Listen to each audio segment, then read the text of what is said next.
Welcome, Warrior's Voice. I'm very excited today. We have a true warrior on the show with us today. My partner, Colonel Rico Player, and her served together. Talk about an incredible background, an incredible diversity of experience, talent. But the one thing is she is a badass warrior. So with that, I'd like to introduce Marine veteran, news reporter, and Lieutenant Commander Amy Forsythe. Amy, thank you so much for joining us today. I think it's so great to be with you and connect after seeing all the great things that you're doing. Wonderful to be with you. Oh, we appreciate it. So let's just jump right into it. Tell us where you grew up. Tell us about your childhood and why in the world would you ever want to join the Marine Corps? Well, I actually was born and raised in Santa Rosa, California, which is north of San Francisco by about an hour or so. And, I tell the stories that I went to Catholic school. I went to an all-girls Catholic school. I wore a uniform every day and I went to school. I did what the nuns told me to do. So joining the military was not that big of a stretch for me. Go to work, wear a uniform, do what the NCOs tell me to do. But I did was always drawn to service in some way. And so when I actually my parents would take me to the Fleet Week in San Francisco, and believe it or not, those impressions as a young kid, a teenager, left a really lasting mark on me in San Francisco. And so when I found out that women could actually serve in the Marines, I said, you can do that too. I said I could. Well, sign me up. So I joined the Marines at the old age of 22, actually. So wonderful step off to a great career as a combat photographer, combat correspondent, military journalist. And I've just been blessed with so many great assignments. So that was, I was drawn to that through, I grew up in the 80s on movies like Platoon and A Few Good Men, and just some of the Top Gun, some of those other movies that really inspired that generation to serve. Excellent. Well, my grandparents lived in Oakmont and Santa Rosa, and we'll have to talk about your favorite wineries here maybe on the next episode. Now, did you start out as an enlisted? Is that right? I did. So I joined as an enlisted member. I hadn't finished my college or anything. I just sort of I went to college, I was working, and I always wanted to join the Marines. My parents said, just try to go to school first. If you don't like it, then you can join. And so that's why I delayed a few years. But joining later after Desert Storm had just finished, I was so inspired and moved that I joined right after that, and really just hit these waves of awesome deployments and experiences that I couldn't imagine it going in another way. So it'll be 30 years this come February, 30 years since I first stepped on the yellow footprints. And luckily I've seen so many changes during my career, obviously so many changes for women in particular. But I live here in Oceanside, California, and currently work at Camp Pendleton as a civilian. But I was stationed at Camp Pendleton in those early days. And so I've just seen so many great changes. But my first duty station, though, was Guantanamo Bay, Cuba, where I was working at the broadcasting center, doing reporting on the radio and television during the 90s. So that was a great introduction to video production, radio production, and telling stories about our service members. Well, let's jump into one of those stories right now. Here, this girl grows up in the beautiful Santa Rosa area, and all of a sudden you're on a plane and you wake up and you're down here in South Carolina, staying on the yellow footprints at Paris Island with your whole world getting ready to turn upside down. Talk us through what recruit training was like for you. Well, I didn't really know what to expect. I really had to chase my recruiters down to join the Marines, believe it or not. But once I got there, I was a little nervous, but for me, physically, the physical work and the hikes and the early mornings, that wasn't really too strenuous for me. I felt that it was manageable. But I met some of my greatest friends to date in boot camp. And so, obviously it was all women. We had women drill instructors who scared the living daylights out of me. Of course, they were doing their job properly. So 3 months flew by. It was a big blur, really, but I learned, obviously instilled the core values and really got the best and the most training out of that has lasted a lifetime. And so we all can remember our drill instructors, they made such a lasting impression on us. So it was a good experience for me. I was glad to leave, and a sense of accomplishment that will stay with me forever. I like it, like all Marines, right? That transformation is forever. And so I was just one of a very proud moment when people thought, when they told back in my hometown, I'm like, I'm joining the Marines. There's like, no way. Oh, okay. Good luck with that. Right. Because they thought I was like a Barbie doll, whatever. They're like, not really ready for the Marine Corps. Right. So it was just such a out of the blue thing for a lot of my friends. Are like, you're doing what? So I made it through boot camp, no problems. It was exhilarating, really, and exciting, and what's to come and the opportunities that were in front of me. What were some of those intangibles that you encountered at boot camp that have stuck with you today and now all these years later? Well, I love the spirit of cooperation, and there was no mission that was too hard or too difficult. And when people work together, you can accomplish anything. And so that was really the best part of what I got away from that. And my bunkmate and I are still friends today from boot camp. And so just those lasting friendships that you can't make anywhere else, that stay with you. And so, of course, the spirit of the Marine Corps, the legacy, I think the Marine Corps does its initial training better than any other organization, any other military branch. And so the training of the Marine Corps history, the indoctrination part of the legacy is second to none. And so I just love that historical vintage Marine Corps legacy. And then the leadership traits that we all learn that will stay with you for your lifetime. General Absolutely. orders, JJ did type buckle, all the things that go into training Marines. And then those Marines can go on and do great things. And so it's just a great foundation for everyone who goes through boot camp. Very well said. And it's amazing. It's just a few months out of your entire life, but yet it's just so seared in your mind and in your heart. And for me, I agree with you. It was the difference. I think the big difference, besides the physicality, is the traditions and the history. I don't think a lot of the other branches have that. And that's why Marines have such incredible esprit de corps and connection with each other, because of the unbelievable thread that has been threaded through our history and the connection that we all have to our ancestors before us and those that are now coming up, the new Marines that are coming out there every week. It does. And now that I've transitioned out of the Marine Corps, it's that connection that you have from the very early days of your career. And so that will stay with.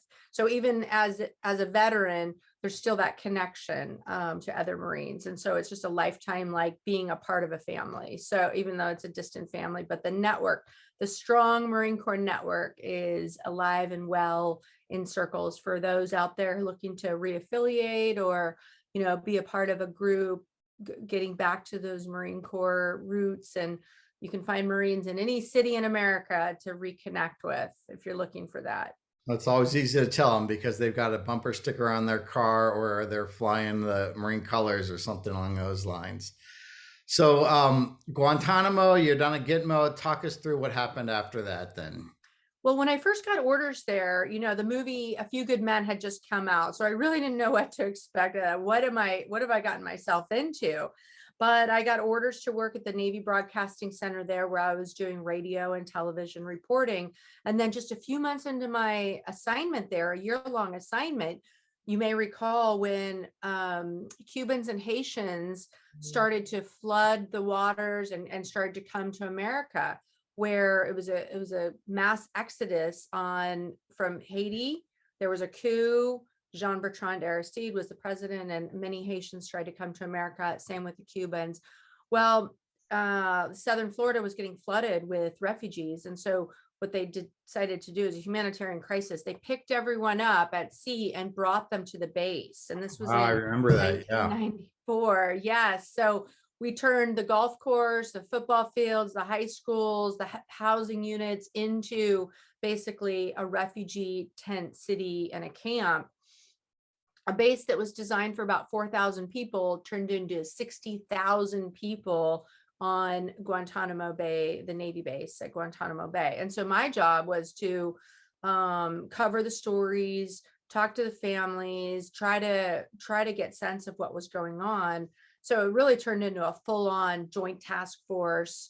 And I was there, just happened to be stationed there. So it was just a really great experience to learn how a joint task force is formed.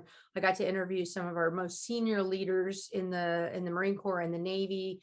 Congressional delegations were visiting to look at the tent camp cities. So here I was, Lance Corporal Forsythe, getting to interview the Commandant of the Marine Corps, Chief of Naval Operations, Congressman.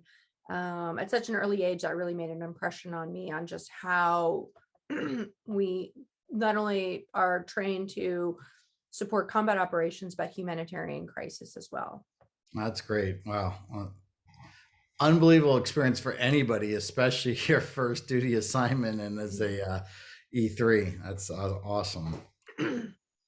So take us through what happened there. Did you have a second tour then with the Marine Corps? Well, so after I did my tour, my 1-year tour there, I learned so many great lessons and operationally minded, really came to Camp Pendleton, excuse me, where I worked as a combat correspondent, worked at the Scout newspaper. For those people who remember the Scout newspaper at Camp Pendleton, a circulation of about 50,000 really. So it was a great way to cut my teeth in newspaper and covering stories all around the base, worked on a lot of community relations engagements, fielding queries and community relations events to tour the base or provide color details and pull the flag over the Super Bowl one year and do some reporting and engaging with the media in our local areas. So covered a lot of ground all the way from, say, Yuma, Arizona to Bridgeport, California, and everywhere in between. So I worked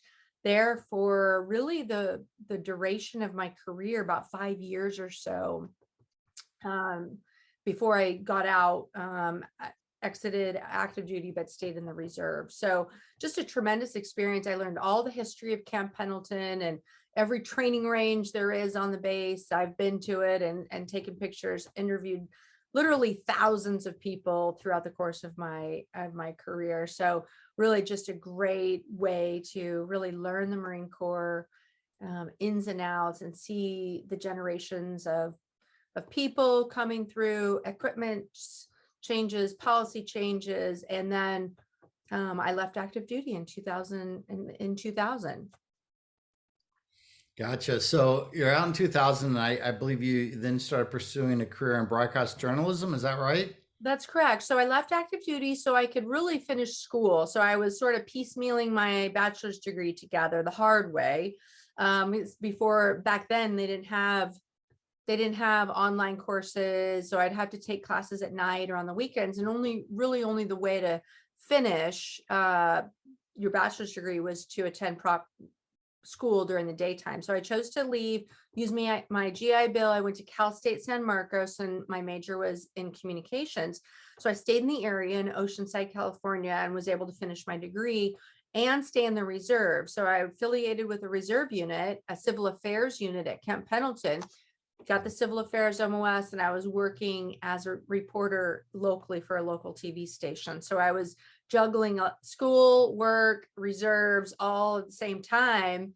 And then 9/11 happened. Of course, this changed the trajectory of everything for a lot of people, myself included. So once 9/11 happened, I knew I was going to get mobilized. And so I had to put my studies on hold. And sure enough, I got mobilized to deploy to Afghanistan in 2002.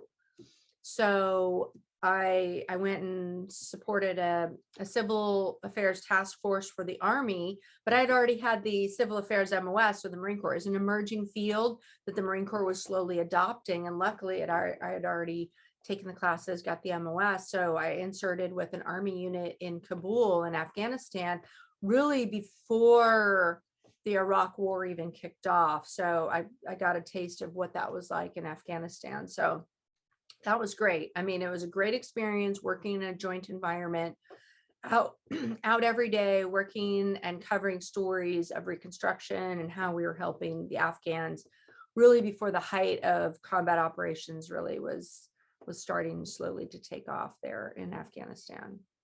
Do you have any good stories that reach out at you, or anything you'd like to share from that time? Well, during those early days, we were kind of believing that we could have an effect there, and we wanted with all our heart felt like we were making a difference for the Afghan people, and that they were receptive to what we were trying to provide them. And I think back to those early days where they hadn't really been exposed to people in the Western world, or women who were uncovered. And so when they saw me, blonde hair, fair skin, wearing a uniform, carrying a weapon and a camera, they had never seen this before. So these were some of the first exposures for them to see people that were different from them. And so the response on the look on their face was just,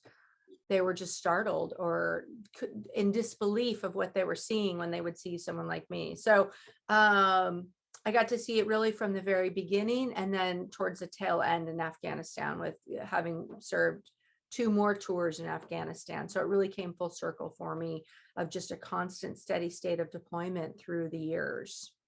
So you mentioned something I think that is absolutely key and hallmark to warriors, and that is you use the word purpose, and how the mission over there was a sense of purpose. You had multiple tours over there. You got to see some great things. You got to see some pretty horrible stuff too. Talk me through what you feel that you accomplished, and specifically under the light of a combat correspondent in civil affairs, because at the end of the day, you're writing the history. If it happens and no one knows about it, then nobody knows about it. It didn't really happen. But having the opportunity in a time like that, where it was so much about the hearts and minds, civil affairs was just absolutely critical. So talk to us a little about your purpose and the legacy that you and your teammates left behind during all that time you spent in country. Well, my first tour was we were just sort of building the plane as we were flying, more or less. So the Civil Affairs Task Force was comprised really of a lot of reservists, Army reservists, because they didn't really have a full-time active duty need for this. And so normally civil affairs is comprised of experts in their field, veterinarians, doctors, engineers. And so many of the Army soldiers that I worked with were all coming from all over the country and mobilized to go support this. And they had to put their practices on hold, veterinarian clinics, doctors, engineers. And so they were risking everything to come and support this mission in Afghanistan in the early days, where people weren't jaded, or they hadn't really developed a distrust of the government yet. And so we were putting our heart and souls into the mission. And so really, I just met some of the most incredible people that I'm still friends with today, and just watched their progress through their careers, and how that really had a turning effect on them, as being ready to be called up for service, did what they could, did everything that was asked of them. And so the stories that I wrote about them, actually, and about the reconstruction and the progress that we were making, the schools that we were building, I see a lot of times that in academic reports and other historical research projects, people are referencing the stories that I wrote. And so little did I know at that time, what I was just cranking out stories just because that was like the norm. That was what I was expected. Hopefully somebody would have found it useful, but I never could have imagined that they would be used in academic or research purposes 20 years later.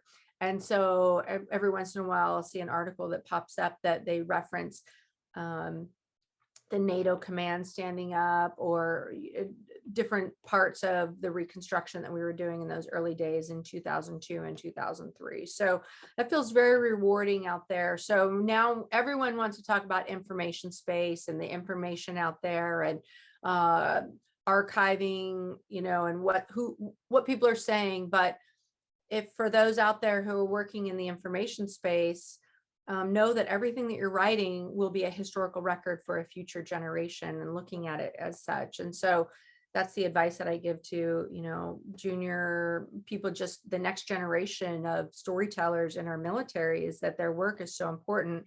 And so commanders are now learning how to prioritize that documentation piece, because it will be used for a future generation.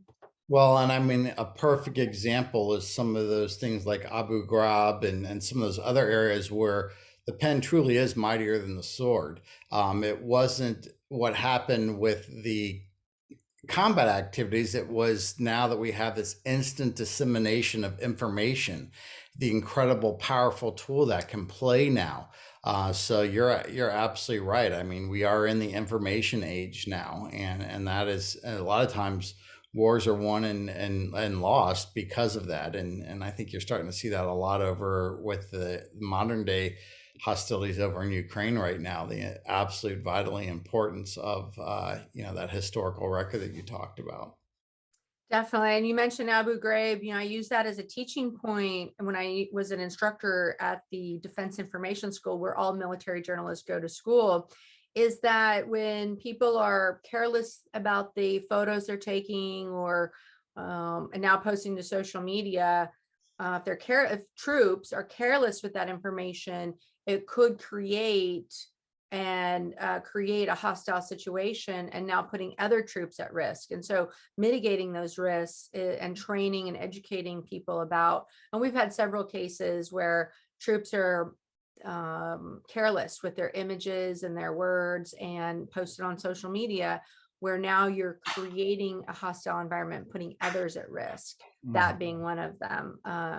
And so not only do public affairs military journalists or communication strategy experts teach this to their troops, but they're also advising people on ways to what to avoid, but also leveraging influencers too, which is now a hot topic for those still on active duty, of leveraging their passion for serving and being able to show just how much they really love the service. There's so many great influencers out there, not in public affairs or not in comstrat fields, that are doing really great work, who are influencing the next generation to join the military or continue serving. So I love seeing those influencers out there. They're doing such great work. I agree. For those of us that are listening to the podcast and not watching it, you have something over your left shoulder. Would you mind telling us about that a little bit? Yeah, so thanks. So in all of my reporting through the years, I never dreamed in a million years that I would end up publishing a book, but I just published this book called Heroes Live Here, a tribute to Camp Pendleton Marine since 9/11. And when I got stationed back here at Camp Pendleton for my job, I'd lived overseas in Guam for the last 5 years and came back to Camp Pendleton. I noticed that there's been many memorials and tributes placed around the base for the Marines serving during the Iraq and Afghanistan operations. And I said, let me take some photos of this. Maybe I can share with Gold Star families or fellow Marines who had served at Camp Pendleton through the years and never had a chance to come back to see the actual memorials.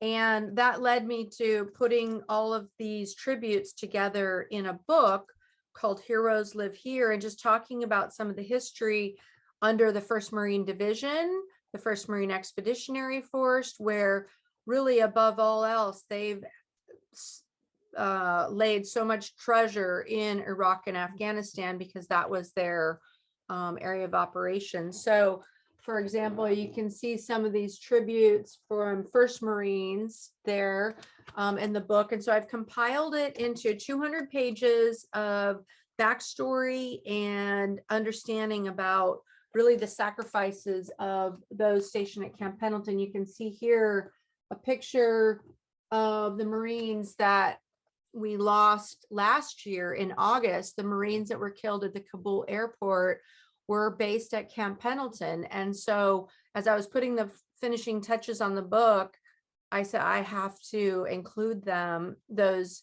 10 Marines, 1 sailor who were killed, they were based right here at Camp Pendleton. And so their stories are in this book. But it was really just a natural compilation of items that and contributions from other people, from other Marines who served. And I wanted to make sure that they could add their stories about being stationed at Camp Pendleton and the important aspect of the training areas that we have here. And so here's a wall of honor where I highlight some of the Marines you might recognize their names: Travis Mannion, Douglas Zembiak, Megan McClung, Joseph Ellis, Sergeant Major, Robert Cottle, Sergeant Major, Chance Phelps. And the movie was based on One of the Taking most Chance. breathtaking movies I've ever seen. I was so deeply affected by that movie. It was so beautifully done. Not a lot of people know about it, but if you get a chance, I believe it's HBO film. Is that right? That's correct. Starring Kevin Bacon. And it is, if you want to see how the Marine Corps and the military honors are fallen, watch this movie, because we talk a lot about what happens at the funeral, but you never really see the continuity that happens from the point of the death to the point that they're finally put at peace. So. It was such a beautiful tribute movie. And so when I researched some of the book, learning more about Chance Phelps, his father was a Marine Vietnam veteran and served also. And he is actually the sculptor of a structure that they placed on Camp Pendleton, where the No Man Left Behind statue. And so just all of these chance connections. So if you remember Sergeant Major First Sergeant Brad Castle, who was stationed at Camp Pendleton, and then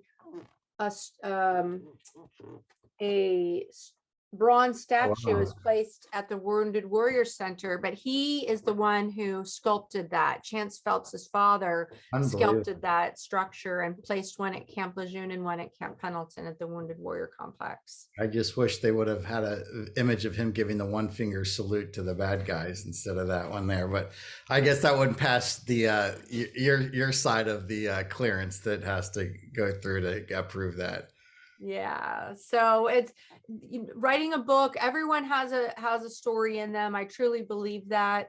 So your struggles and your story can be someone else's survival guide. And so I hope that the book Heroes Live Here brings some comfort and closure to those Marines and their families who have served here at Camp Pendleton, especially, but all around, wherever the Marine Corps sends you. And we say home is wherever the Marine Corps sends you, whether it's Camp Pendleton, Camp Lejeune, Barstow, Hawaii even.